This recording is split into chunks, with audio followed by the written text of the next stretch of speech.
Today is May 14, 2017, and we are in the Feast of Unleavened Bread of the second month, studying the community rule.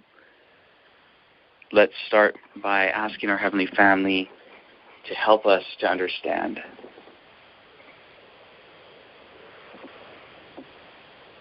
Heavenly Family, thank you for this message.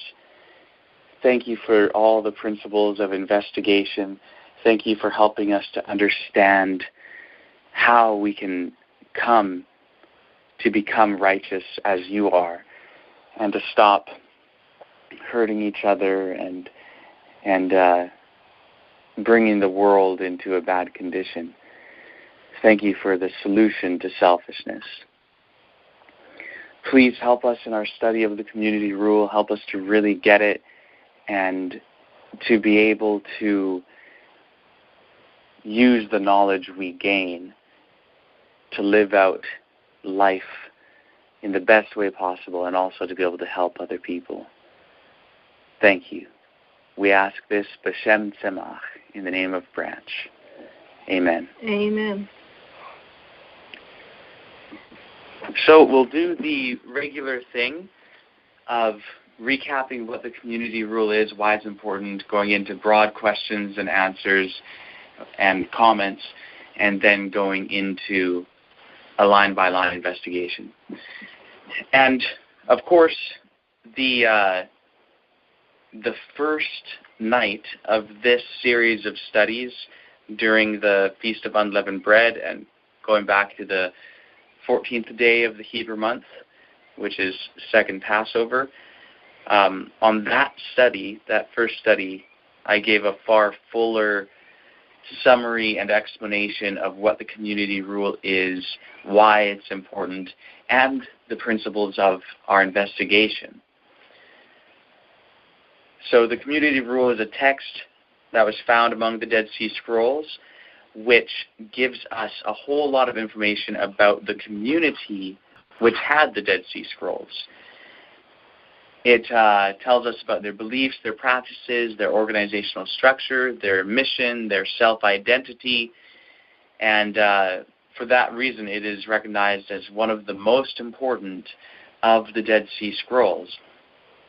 And it was written sometime in the early part of the 2nd century BCE, during the early phases of the community's development. It may even go back to the time of the founder of the community, aka the teacher of righteousness, who was their prophetic leader.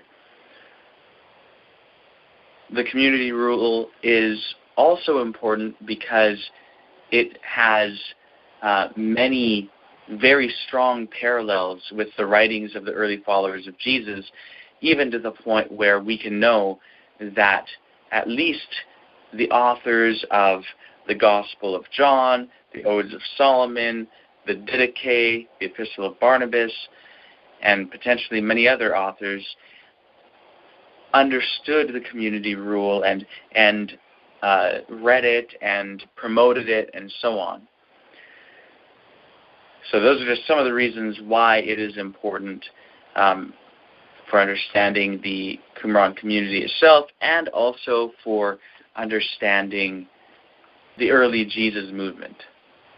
And as Ed pointed out last night, there are also many parallels between the experience of the Qumran community and our experience today, and also between the message that they had and the message that we have today. And for that reason, the community rule is also very important for us. And one of the aspects of the parallel between their day and ours is that the community rule has as its purpose to bring about the final wiping away of sin. And that is our very purpose here today.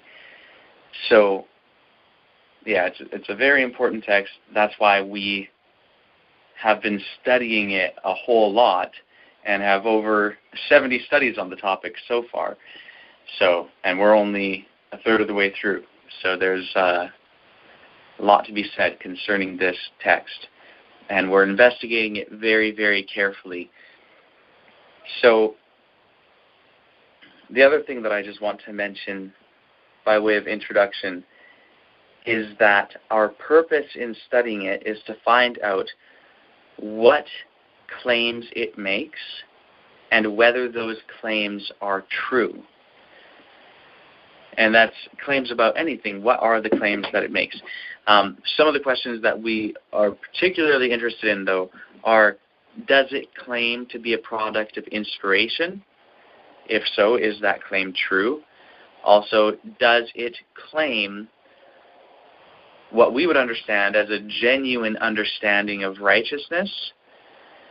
And also, does it promote a valid means of obtaining righteousness or becoming righteous?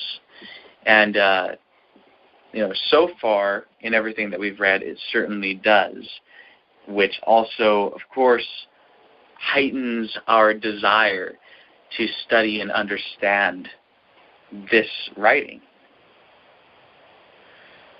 So that's a basic summary of what it is, why we're studying it, and so on.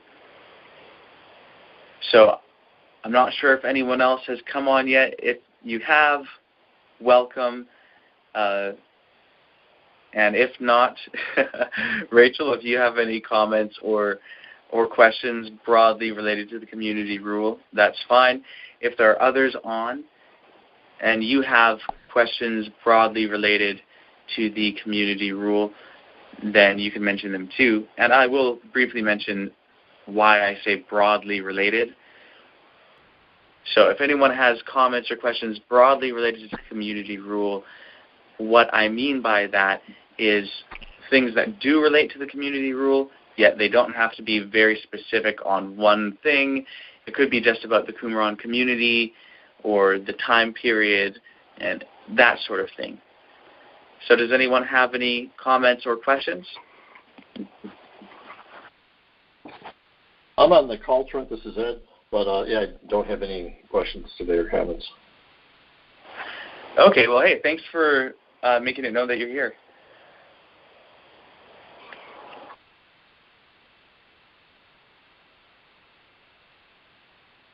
All right. Well, are you guys ready to move on to our next part of the community rule?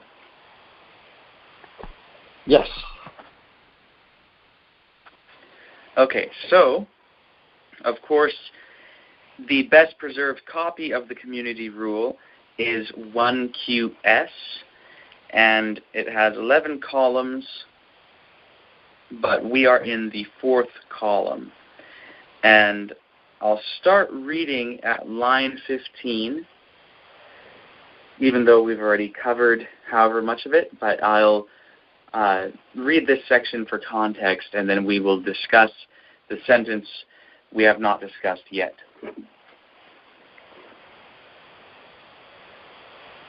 So line 15 starts out by referring to the two spirits, that being the spirits or principles of truth and falsehood.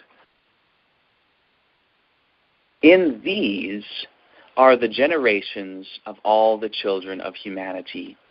And in these divisions, all their hosts possess an inheritance for their generations, and in their paths they walk. And the whole reward for their deeds shall be for everlasting ages, according to whether each man's portion in their two divisions is great or small. For God has set these as equals until the final age, and has placed everlasting enmity between their divisions. Truth abhors the works of falsehood, and falsehood abhors all the ways of truth. And their struggle is fierce in all their arguments, for they do not walk together. But in the mysteries of his understanding and in his glorious wisdom, God has ordained an end for falsehood, and at the time of the visitation he will destroy it forever. Then truth which has wallowed in the ways of wickedness during the dominion of falsehood until the appointed time of judgment, shall arise in the world forever. So that's what we've discussed so far. Now here is the next sentence. God will then purify every deed of man with his truth. He will refine for himself some from the children of humanity by extinguishing all spirit of falsehood from the inner depths of their flesh. So that is the sentence. I know that the way I read it was a little bit different than in the translation by Geza Vermesh, but the basic idea is the same. So does anyone have any comments or questions in regard to this sentence? Well, can't wait for that to come true. Yeah, I really love what this is saying. And it's kind of interesting, the whole idea of can't wait for it to come true. I can't wait for it to be completed, though I'll say that it's definitely already begun.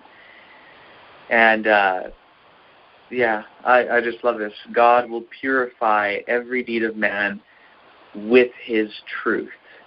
So this is really specifying the means of purification.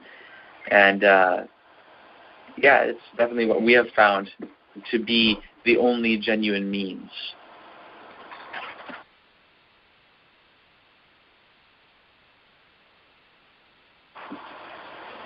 So maybe we'll just start looking at that first part first, and then we'll move on to the next clause. So God will then purify every deed of man with his truth. So what do you guys understand this to be saying?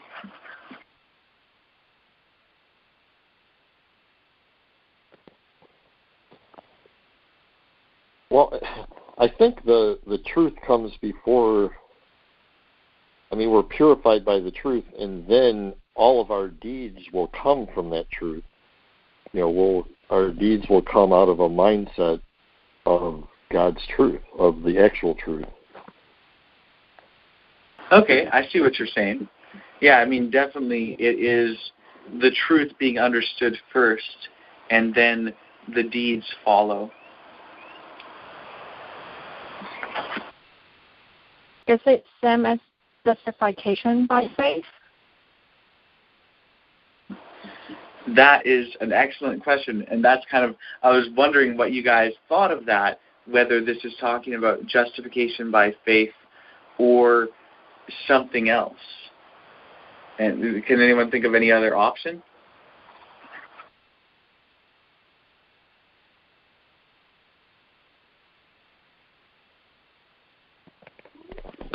It's just the truth. Like we've talked about in the Shintoism study, that if somebody is just plain living by truth and has no understanding of God and therefore can't be justified by faith in God, but they're living righteously because of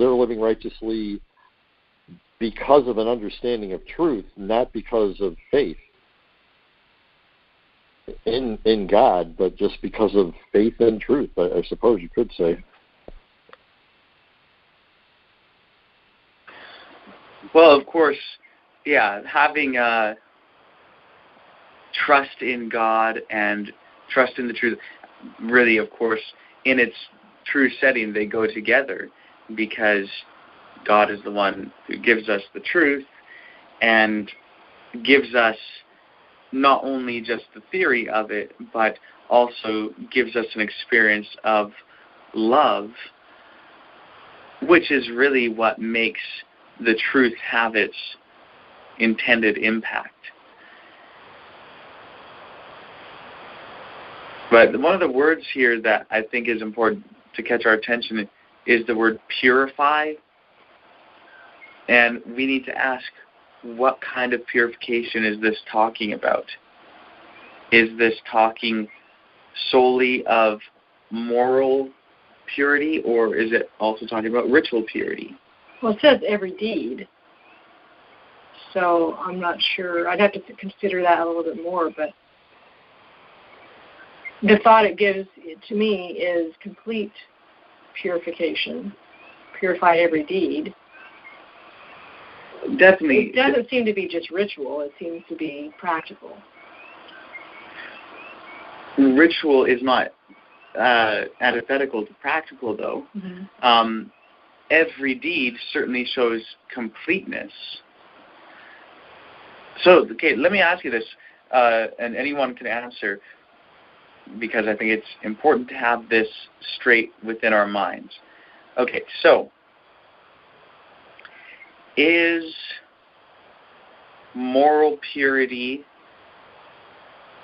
one circle of things and ritual purity another circle of things, and they do not overlap at all? Or do they overlap with each other but only partially? Or is ritual purity kind of a subset of moral purity? Or is moral purity a subset of ritual purity? What do you guys think?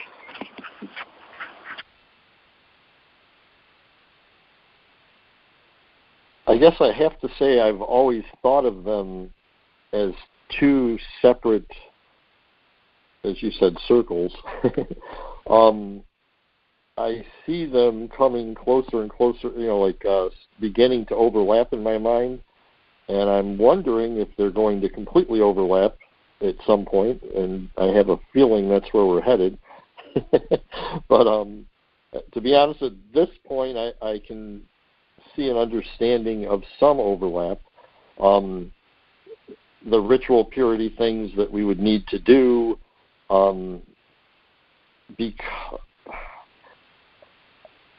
because a lot of them are related to moral issues where we've kind of messed up and we need to at least correct our mindset, and the ritual purity is part of that process. So I guess at this point I'm seeing them overlapping, but I'm wondering if they're going to completely overlap at some point. Okay, that's definitely really. I totally understand kind of the mental process of that and everything. So I'll ask some questions that might guide us to the answer of this. Are there issues in life which are totally amoral? In other words, it's something that you could choose to do that's not really a moral issue one way or the other. It's not like good or bad or whatever. It's just something. Yes, okay. You could choose what color shirt you're going to put on. Yeah, sure. You could choose what color shirt you're going to put on. You could say, I'm going to eat some almonds today. Should I have that at my morning meal or my evening meal? And it may just not be a moral issue one way or the other at all. Okay, is there anything that is not at all a part of ritual purity? Sure. Okay, like what? Not a part of ritual purity? You could use some of the same examples that we've given already. Just, hey, am I going to wear these shoes or those shoes, practically speaking? And is that along the lines of what you're asking? Oh, I think you're understanding my question. Okay. Although I'll say that in the scriptural system, there is nothing that purity does not apply to. Ritual purity applies to everything. Every object, every person, everything is all within a ritual purity zone. And it can be impacted It can be defiled or purified. It can be, it interacts in some way with ritual purity. It's either something that is immune from impurity or something that is subject to impurity. But, no matter what, it is a part of the purity system. Okay, I see where you're coming from now. Right. In other words, everything is divided into these purity zones. And for that reason, you can't really mention anything that is separate from ritual purity. So, in reality, and here's the other thing that I'll say, that itself, the fact that ritual purity encompasses all things, but moral purity does not, shows that they are not the same. And there are other things that we can show from the system itself that we've gone through in the past that show that they are not entirely the same and different things like that. Like, you can have in the typical system an unclean man spits on a clean man, and the clean man who got spat on becomes unclean, even though they didn't do anything wrong. Or there's things that are totally amoral that bring about ritual impurity in the typical system, like a man ejaculating at night, may not be a moral issue at all, but he becomes ritually impure. And so, it shows that there's a distinction between those two systems. However, since all things are encompassed in ritual purity, moral purity is as well. It is really a subset within ritual purity. And in the antitypical system, it becomes all the more clear because, to be a priest in the antitypical system, you must obtain justification by faith. You must become holy.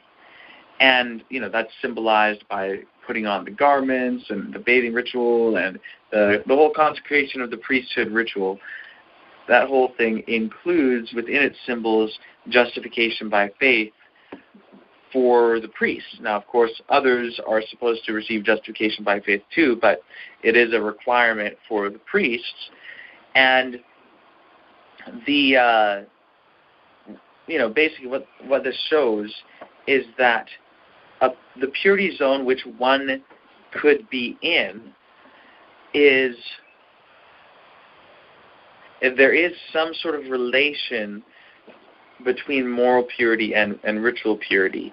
And how I understand it, because of this whole thing with the priests, is that holiness, which is, within the sanctuary, the priestly realm and all of that, that righteousness is required for that level of purity and any zone within, including, of course, the most holy. It's required for that zone of purity. But you can have purity zones outside of that, like a regular Israelite may be considered pure, but righteousness is not required for that level of purity. And I'm talking in the antitypical system. In the typical system, of course, you could have a priest who is actually a sinner, but they're a priest. But the symbol that they're illustrating by means of their garments and their initiation ritual into priesthood symbolizes justification by faith. So, with that said, really, moral purity is a subset within the broader ritual purity system. We've talked about before how ritual purity as a conceptual framework has always existed. It's always been the case that our heavenly family has had kind of, zones of fitness around them, and certain other beings could come and participate in some discussions and some understandings, and some could participate in more or less, and all of that. It's all what one is fit for. And this is all a natural part of,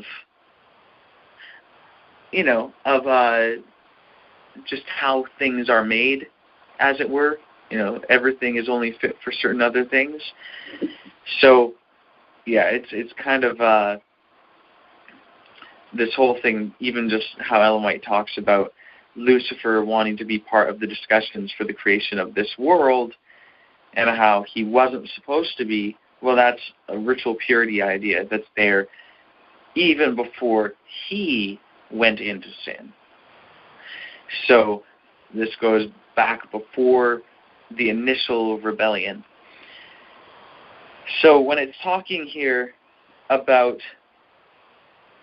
God will then purify every deed of man with his truth, well, if it's talking about a complete purification and it's every deed, well then yes, that will end up, of course, including justification by faith, and it will include continual sanctification.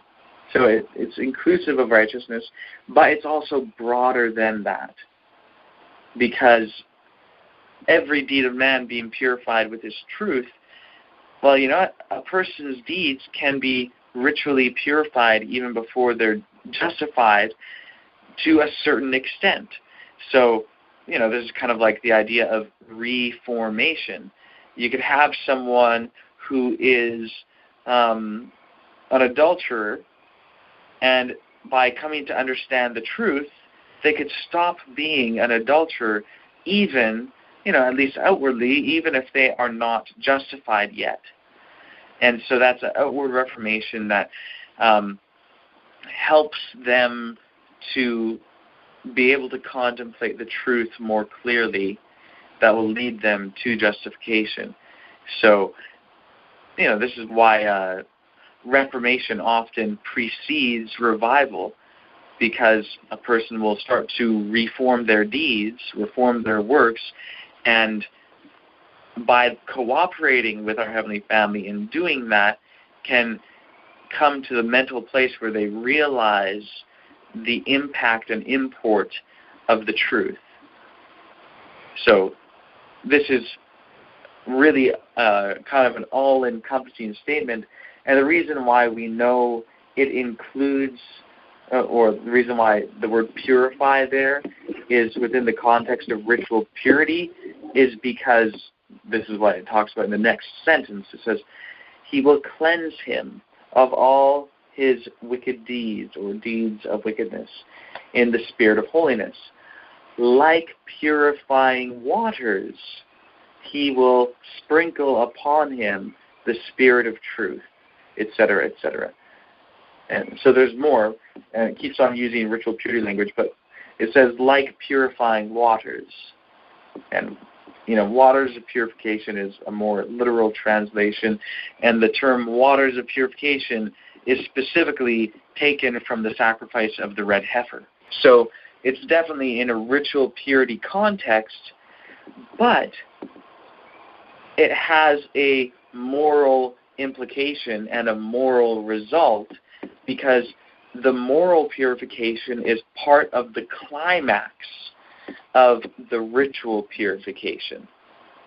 It's a necessary component of the ritual purification.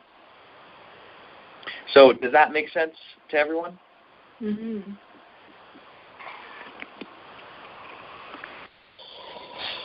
It makes sense. Not sure I could teach it, but it makes sense. That's all right. Yeah, so that's good. Thank you, Heavenly Family. And of course, we won't go into a full discussion of this, but I just want to kind of point out again, even though I know that all of you guys on the call know this, when it says God will then purify every deed of man with his truth, that is a statement which carries with it the implication that the system of morality within which this statement was made is a truth-based morality. It's not a moral system which is rooted in divine authority. And of course, someone hearing that could easily misunderstand what I'm saying.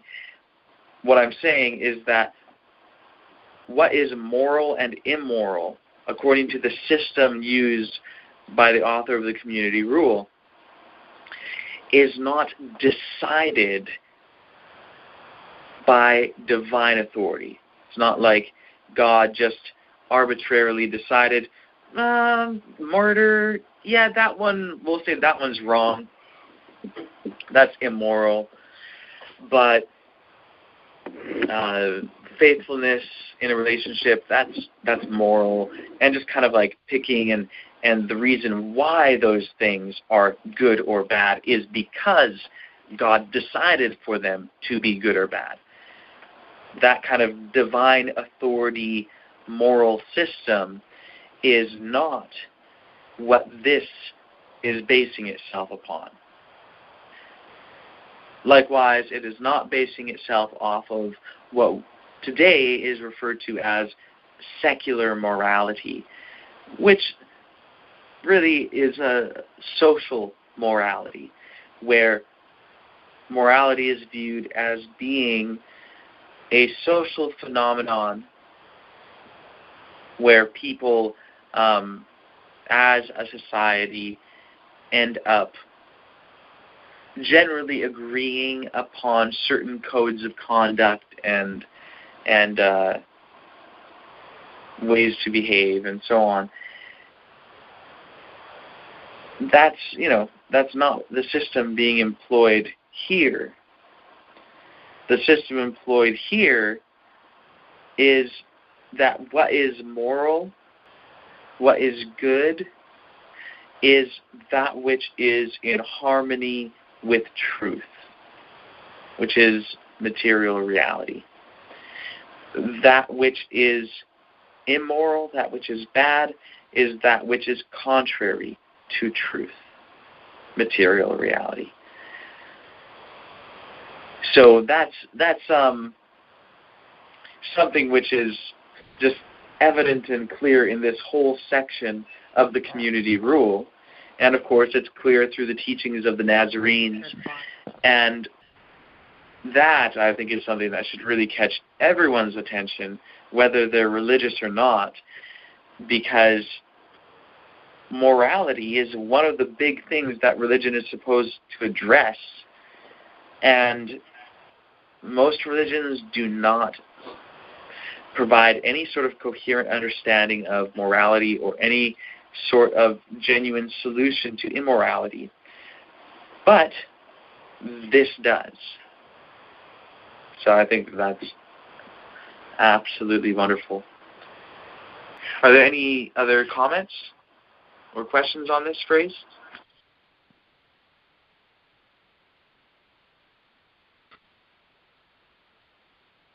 Okay, we'll look at the next clause in the sentence.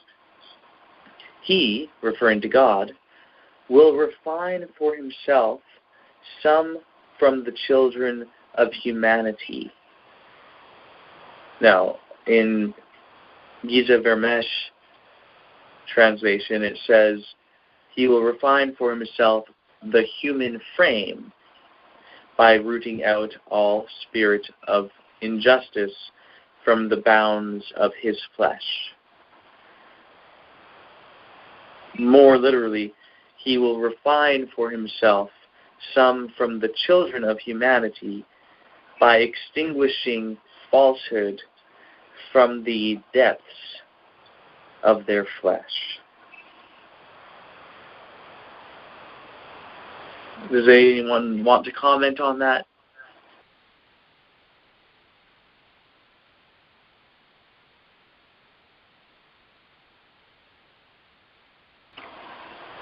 Well, I'll comment a bit on it. He will refine for himself some from the children of humanity by extinguishing falsehood from the depths of their flesh. Well, this is pretty much just being more explanatory about what it just said. So to purify and to refine, that's the same basic idea. And here, it's some from the children of humanity. So there will be those, humans, people, men and women, who will be purified or be refined. And it explains how. By extinguishing falsehood from the depths of their flesh, or from the bounds, or from the innards of their flesh. So it's talking about falsehood being removed from their being. So, of course, this is reminiscent in some ways of what Paul says in Romans 6 and other passages about destroying the body of sin, destroying the flesh. And here it even has this the language of the spirit and the flesh. And Paul, of course, talks about this a lot. So that's the basic idea. I think that it's, in light of what we discussed with the first clause, it should be pretty self-explanatory in a sense. So are there any last comments or questions on this sentence?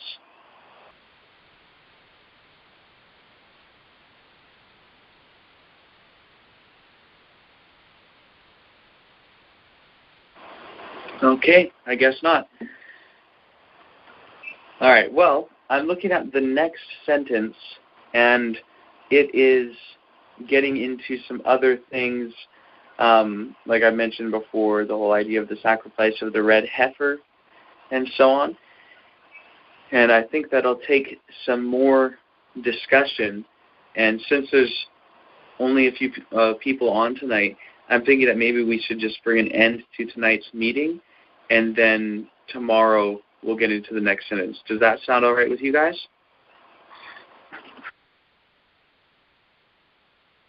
That's okay. Okay, excellent. Does anyone want to thank our Heavenly Family? I will. Okay. Heavenly Family, thank you for being so gracious to us and for offering us the truth day after day after day. I thank you for this document, the community rule, as I contemplate more and more and more how you are emphasizing to us the importance of investigating it, because its whole purpose is to bring about the atonement. I see more and more the treasure store there. I mean, if this is an inspired document and it's outlining how to bring about the atonement, that's our purpose.